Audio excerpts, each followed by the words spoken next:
Kalau suami dulunya suka minum khamar, tapi dia udah tobat, tapi kadang masih suka icip-icip, Ya, apa ada dampak ke istri dan keluarga? satu kalau udah tobat ya tobat nasuha yang harusnya nggak akan ngulang lagi. Ya, kalau keulang lagi berarti belum tobat nasuha. Ya. Yang selanjutnya, apakah akan ada dampak? Semua dosa itu berdampak.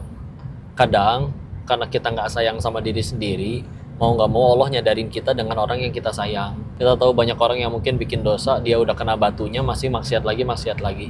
Tapi ada orang yang misalkan bisa berhenti judol ketika ngelihat putrinya kelaparan, putrinya nangis. Apakah karena Allah nggak sayang sama putrinya? Kan bukan. Tapi karena kitanya nggak sayang sama diri sendiri, udah kena dapat teguran berapa kali, bahkan ada yang sempat maksiat tanpa dihukum, Allah tutupin lagi masih dianggap baik, nggak berhenti juga. Ya udah mau nggak mau disadarinnya pakai orang yang dia sayang. Dan hati-hati ketika kita bicaranya dosa terus menerus dilakukan tanpa tobat, kan pilihannya cuma dua. Satu, Allah buka aibnya.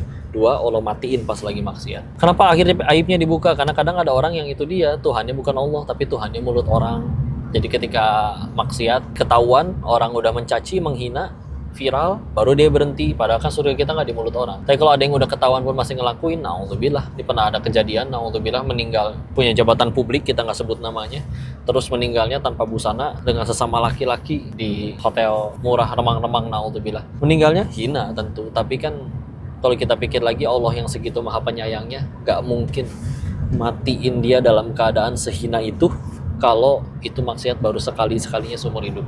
Begitu dites kan ternyata betul juga. Ditanya ke orang sekitarnya udah pada tahu. Oh, istrinya tahu, tetangganya tahu. Cuman karena nggak tobat-tobat akhirnya diulang lagi. Mau nggak mau. Satu, dimatikan oleh Allah untuk jadi pelajaran insya Allah untuk 1000 orang lainnya. Nah, dia udah punya kesempatan berhenti, terulang lagi ya. Jadi berdampak ya. Jadi kalau udah makin punya istri, terus punya anak, harus makin ngerem gitu dosa. Kadang-kadang balasannya nggak ke kita, tapi ke orang-orang yang kita sayang. Hati-hati ya, berdampak itu betul ya.